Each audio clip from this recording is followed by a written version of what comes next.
Hey guys, what's up? Jordan Rell here making my daily video on circumcision, and something occurred to me the other day that I thought was kind of interesting, which is the procedure of a lobotomy. So for those of you who don't know what a lobotomy is, you're lucky. You can Google it or put it on YouTube. It's one of the most horrific things that you will ever see. We watched a documentary about it in my psychology class. It's where you stick like a ice pick up your nose and scramble all the front parts of your brain that basically make you human. And they did this to mental patients in, what was it, like the 50s or 60s or something like that. It went on for quite a while, and this guy went around and said, I've come up with the cure for all these like crazy psychological diseases. All these super crazy people running around think they're like God or whatever. We can just do this little procedure and it completely cures them. They don't have any problem anymore. They just are totally calm and easy to manage. And it was like the cure for the common cold. You know, they started using it for everything, even just like depression or like different issues that people were having.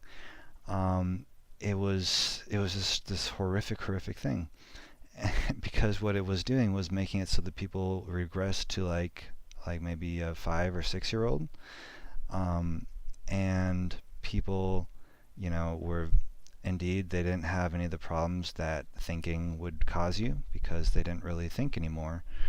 They had a very basic understanding of everything and just kind of walked around like Walking Dead sort of zombie creatures. And they weren't unhappy. They weren't, they were reduced to animals because they had the front part of their brain that is, the higher mind, the higher thinking taken away from them, basically.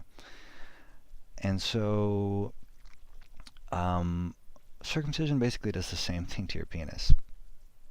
The foreskin is at the front.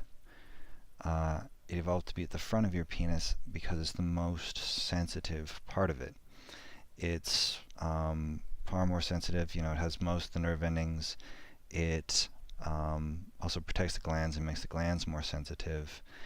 And if you look at it, it's specialized in humans in a way that basically causes us to be some of the most evolved creatures sexually. We have sex for pleasure, and that's why the penis evolved to have so many nerve endings in the foreskin. It's actually a very unique foreskin among mammals. All mammals in the world have a foreskin, but none have one like the human being, which is incredibly innervated. It's meant to be the most sensuous sexual experience that almost any creature can experience. It's very special. It's basically like a guy's clitoris is another way to think of it. But I've been really liking this analogy of lobotomy because, it's not like it makes it so that it's completely unable to function. It's still there. It still works at a very basic level, and it still feels good. You still get that pleasure of orgasming and getting that urge out of your system and that kind of release. But it's not this fine, refined sensory experience where you can almost see exactly what's happening inside of a woman's vagina, or but if you're gay, I don't know about that stuff, unfortunately. But yeah, it's especially with oral sex too, or with different kinds of foreplay. There's a lot of fun things you can do with a foreskin. Get really creative with it. A lot of European women complain about circumcised penises because they're just so boring. Like, there's so little you can do with it. Or I'm being so heteronormative today. Or I'm sure gay European men also complain about it.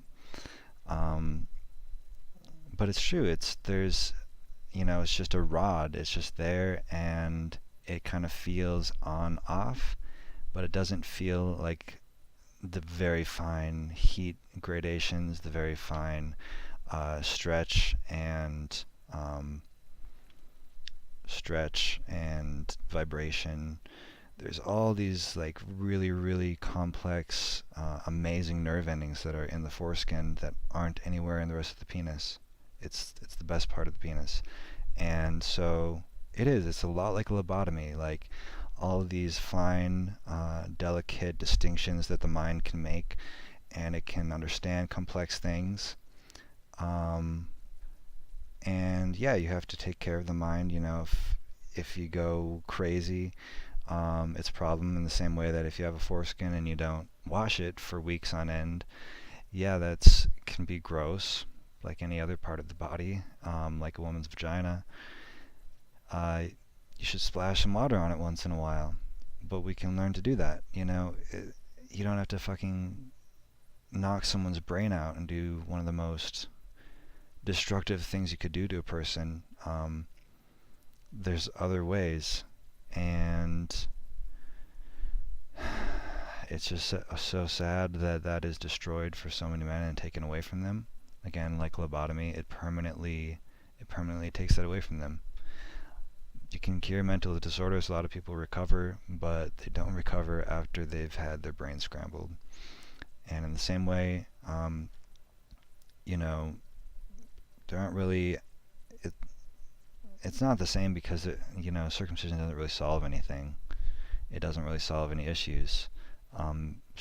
Intact men don't get more infections. That's not actually a thing. So I can't say that it. I can't say it's comparable in that way, but yeah, it is comparable in how destructive it is and how much it takes away from a person sexually. It's sexually lobotomizing men so that they can't really enjoy sex. It's no wonder that men in the United States are so deviant and so have such a stereotype of being kind of brutish and hypermasculine, because what else would you expect from them when they don't feel most of what they're supposed to feel, when most of the feeling in their penis has been taken from them in an extremely violent way too. An extremely painful surgery when they're a baby usually, which of course it can have psychological consequences as well. So let's stop. Also, the bright side of this is we stop lobotomizing people. We also came up with pills that you can take that can stop psychosis. It's basically lobotomy in a pill form, but it's temporary at least. And on the circumcision front, I think that very soon we will also stop doing this because we see how insane it is increasingly, and that it's one of the most inhumane, horrible things that you can do to a person. I can't believe that my parents actually did this to me. I still can't believe it, like every day. It fucks with me still that someone mutilated my genitals. It makes me pretty upset. And a lot of men are really upset, and that's why it's stopping. It's stopping very fast. Thank God. Keep spreading the word. Keep telling people, how damaging it is. And people are going to resist it. People don't want to know that they've been hurt. But we can't let that stop us. We just can't let it stop us. We have to keep on speaking up. We have to keep on doing whatever we can do. And this can end really soon. If the people who know about it don't let fear get the best of them, we will end circumcision, I think, in the next couple of years.